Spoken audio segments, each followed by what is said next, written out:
Good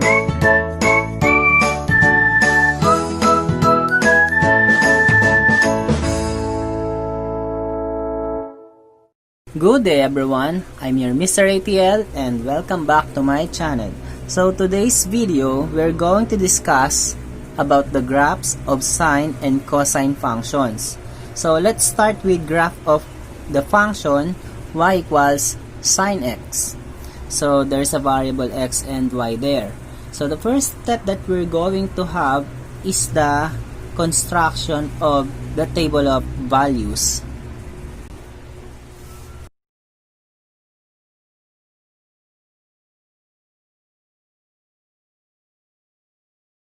Okay, I will also draw the Cartesian plane for us to plot the points that we are going to create later on the table of values.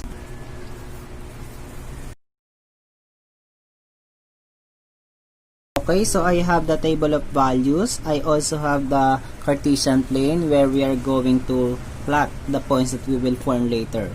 So, I'm going to use another paper in computing for the value of y given the values of x. Okay, so the values of x that we are going to use are the following. So by the way, this is the unit circle and I have drawn this unit circle on my index card that I was using when I'm studying the subject. So starting from 0, pi over 6, pi over 4, pi over 3, pi over 2, and so on until we reach 2 pi. Okay? So, let me write the values of x on our table of values starting from 0, pi over 6, pi over 4, the next is pi over 3, we have pi over 2, next is 2 pi over 3, another is 3 pi over 4, next we have 5 pi over 6, another we have pi. Okay, next we have 7 pi over 6, next we have 5 pi over 4, next is 4 pi over 3. Okay, we have 3 pi over 2, we have 5 pi over 3, the 7 pi over 4, we have 11 pi over 6, and the last is 2 pi. Okay, so you have to remember that the value of pi is 3.1416, or let us use 3.14. So on this axis, on this x-axis is located the following points. We have pi, which is 3.14. So if this is 1, this is 2, this is 3, this is 4, pi is located on this part. So let me continue first the numbering here. 5, 6, then 7. So on y-axis we have positive 1, positive 2. On the negative side, negative 1, negative 2. On the negative side of the x, we have negative 1. This is your 0. Okay, so let us now solve for the values of y given the function y equals sine x. I'll be using a separate sheet of paper for the computation. Okay, so let us start. Okay, so this is the given function once again. We have y equals sine x. If x is 0, your y will become sine of 0, which is equivalent to, looking at your unit circle, this is 0. Since sine refers to y coordinate, your y is 0. Okay, so this is 0. Sine refers to your y coordinate and cosine refers to your x coordinate. Next, let us solve for the value of y given that x is pi over 6. So we will have y equals sine pi over 6. And the value of this on your unit circle, we have 1/2. So this is 1/2. And 1/2 in decimal, we have 0.5 or 0.5. When x is pi over 4,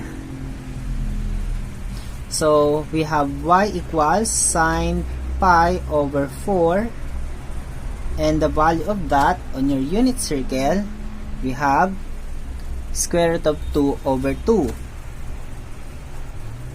In decimal, the value of square root of 2 over 2 will be, using our calculator, what is the value of square root of 2 over 2?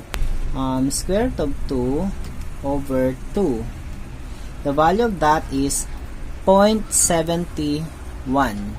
Okay, so 0.71. So we may use 0.71. Okay, next we have your x equals to pi over 3. So we will get y equals to sine pi over 3. On the unit circle again, pi over 3 is square root of 3 over 2. So we have y equals square root of 3 over 2 in decimal. How many? So let us press the square root of 3 over 2. That is 0.87 or 0.87. So again, this is 0.87. When x is, when x is pi over 2, we will have y equals sine pi over 2. So on your unit circle, it is 1. So therefore, we will write 1 here. And so on.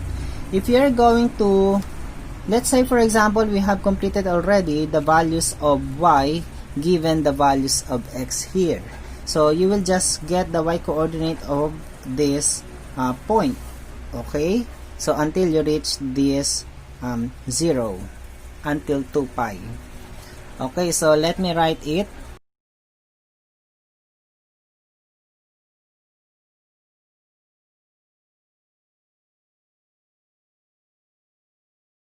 Okay, so we have completed already the table of values. So let us now locate these points on a Cartesian plane.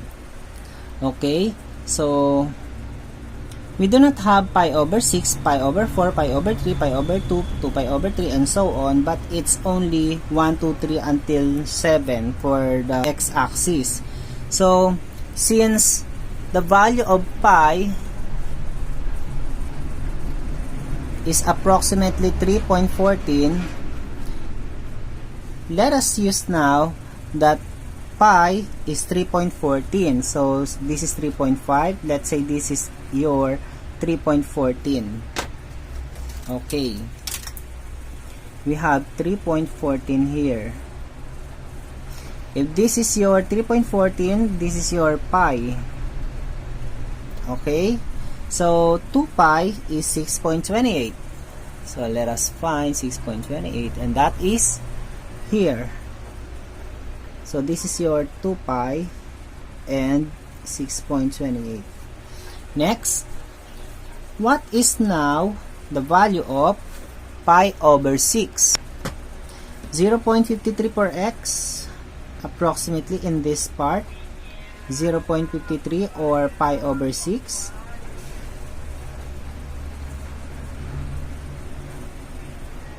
And then your y is 0.5.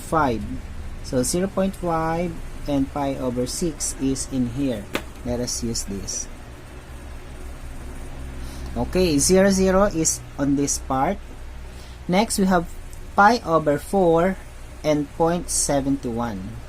So, pi over 4, let us divide 3.14 divided by 4. So, we will get it's 0.785. So, let us use 0.8. 0.8 for x, 0.8 is here. And then, 0.71 for y, let's say it's in here. Okay? So, this is the point that we are referring to. Next, when your x is pi over 3 and your y is 0.87. So, 3.14 divided by 3. That is, again, we have pi over 4, 3.14 divided by 3. That is 1.05. So, 1.05, then your y is 0.87, it's in here. Okay. So, let us draw a point there. Next, when your x is pi over 2, your y is 1.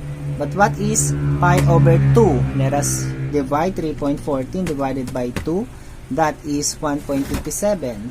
So, for x is 1.57, let's say it's in here, and your y is 1. Okay, next. When your x is 2 pi over 3, your y is 0.87. So, let us convert 2 times 3.14. It's 2 pi divided by 3. So, that is 2.09 for x. So, 2.09 and your y is 0.87. Okay, it's in here. Next, so when your x is 3 pi over 4, your y is 0.71. So 3 times 3.14 divided by 4, that is 2.35 for x. So 2.35 is approximately here. Your y is 0.71. So in here. Next, your y is 5 pi over 6 and your x is 5 pi over 6 and your y is 0.5. So what is 5 pi over 6? 5 times 3.14 divided by 6. So that is 2.62. So 2.62 is in here, then your y is 0.5. The point is here. Okay. Next, when we are already on here, no? So 3.14, your x is 3.14 and your y is 0. It's in here. Next, we have 7 pi over 6. 7 times pi divided by 6, that is 3.66. So 3.66 and your y is 0.5. 0.5 is half, negative. Okay, so we will have this point. Next, we have 4 pi over 3. 4 times pi divided by 3. That is 4.18. 4.19 for x. 4.19 for x. For y is negative 0.87. Negative 0.87 is in here. Okay. Next, let's say in this point. Next, we have 3 pi over 2. So, 3 times pi over 2 times 3.14 equals divided by 2. We will get 4.71. 4.71 is in here. And then your y is negative 1. So, your y is negative 1 on this point. Next, we have 5 pi over 3. 5 times 3.14 divided by 3. That is 5.23.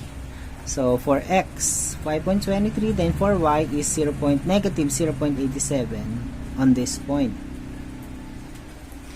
Another 7 pi over 4. You have 7 times pi divided by 4, that is 5.5. 5.5, and then for y is negative 7.71. It's in here. And then next we have 11 pi divided by 6. We will have 5.76. So 5.76 in here, and then for y is negative 0.5. Okay, so it's in here. 5.75 and negative 0.5, it's in here. Okay, next we have 2 pi. 2 pi is 6.28, then 0.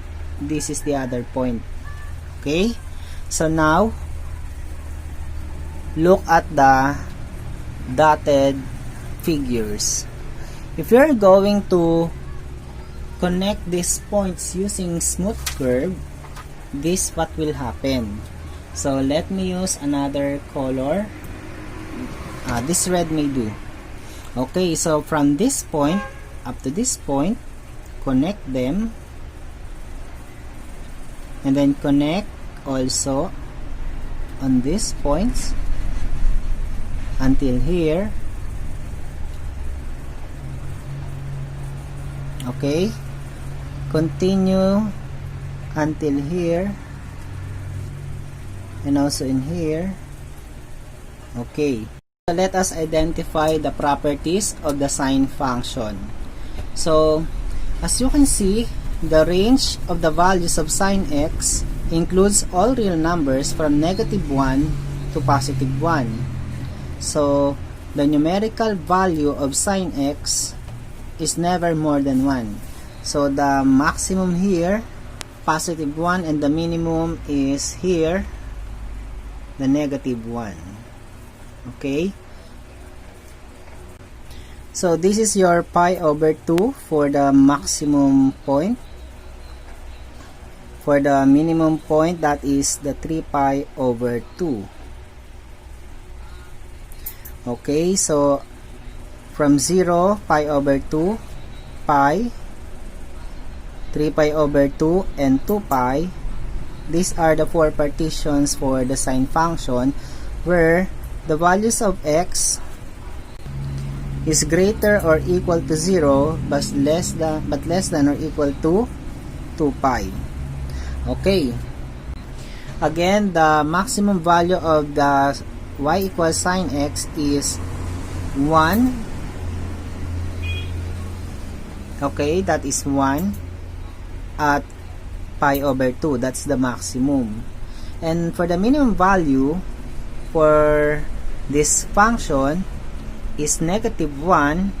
This is the minimum value, negative 1. Okay, at 3 pi over 2.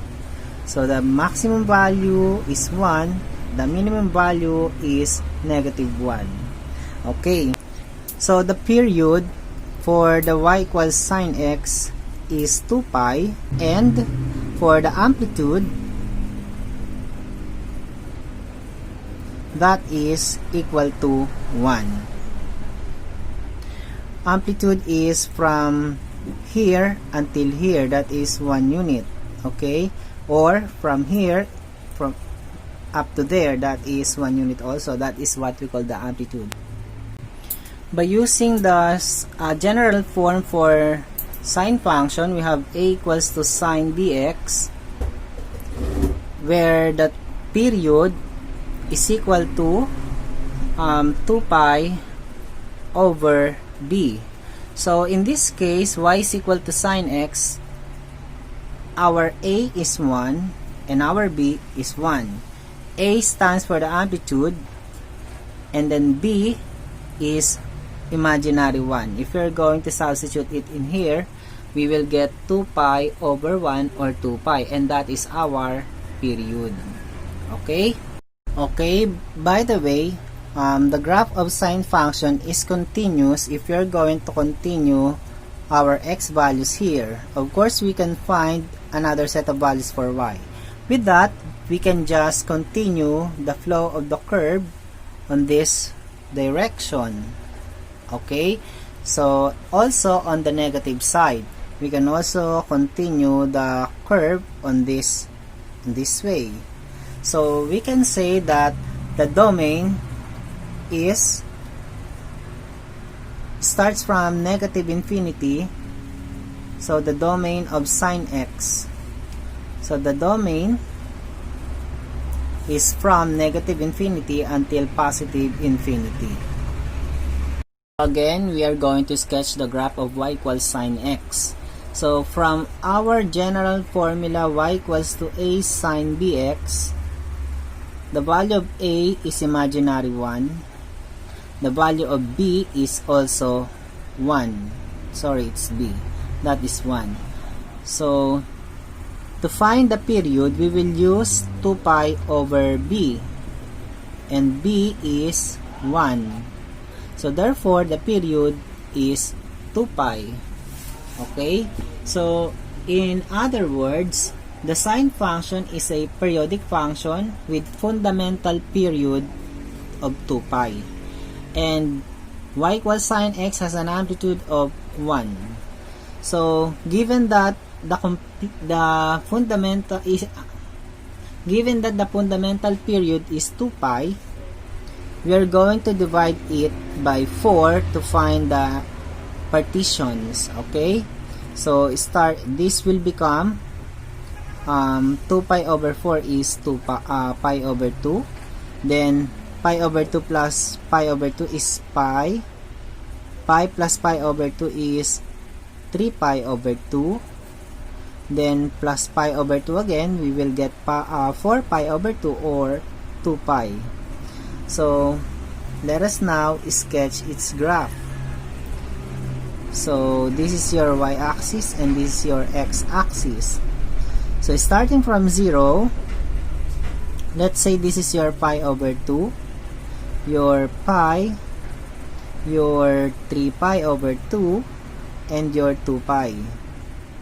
So the graph of sine function will goes up from 0, will go up until pi over 2. This is your 1 for amplitude. This is your negative 1. So we'll go down until pi. We'll go down again until 3 pi over 2 with a height of 1 unit, and goes up until 2 pi. So we can also extend this if you want to. So but this is the period, a complete period of the function y equals sine x. Let us what is period? The period goes from one peak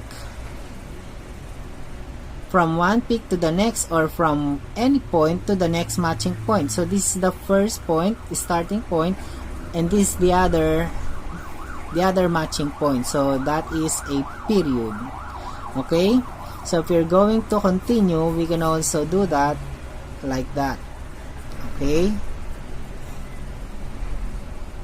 this is another matching point here. So we can also extend, or we can also continue the graph on the negative side like this. Okay, yeah. So the properties now for the y equals sine x, we will have the amplitude of 1, the period is 2 pi, the range is from negative 1 until positive 1, the domain from negative infinity to positive infinity. Okay, next I will give you another example. Okay, another example, we have y equals to 3 sine 2x.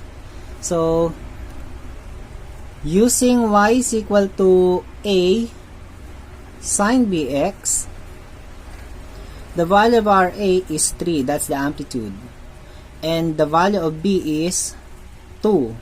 So to compute for the period, that is 2 pi over b, where b is 2. So therefore, that is pi. And let us divide this pi into 4 partitions, starting from pi over 4. So pi over 4 plus pi over 4 is pi over 2. Pi over 2 plus pi over 4 is 3 pi over 4. 3 pi over 4 plus pi over 4 is 4 pi over 4 or pi. Next, let us draw our Cartesian plane. Okay, so we are going to divide this, or we are going to locate the values of x. We have here the pi over 4. The next one is pi over 2. The next one is 3 pi over 4. Next is pi. We can also continue this until 5 pi over 4, 3 pi over 2, and so on. Okay? And also on this side, on the negative side, we have here negative pi over 4, negative pi over 2, negative 3 pi over 4, negative pi, and so on. Okay?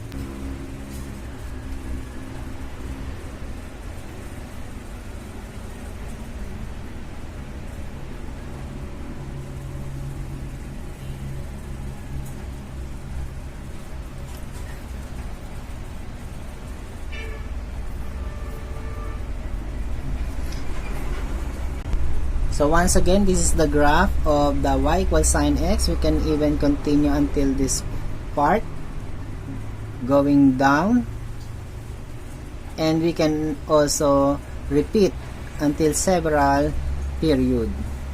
Also on the left side, from here up to here, going up until positive 3, and then goes down until negative pi, and so on. Okay, so this is the graph of y equals to 3 sine 2x. Okay, so what is the amplitude of this? That is from 0 to 3. So amplitude is 3 units. That's the absolute value of this, positive 3. Next, for the period, we have already computed, that is pi. Okay, so the range is from negative 3 until positive 3, the minimum and the maximum value. So again, the range we have from negative 3 until positive 3. For the domain, of course, for the domain of this function, from negative infinity until positive infinity. So that's all for today. I hope you enjoy learning about the graph of the y equals to sine x. And before I end up my video, I would like to give my special thanks to Mr. Eldrin Dalikan, and I hope you learned something. Goodbye!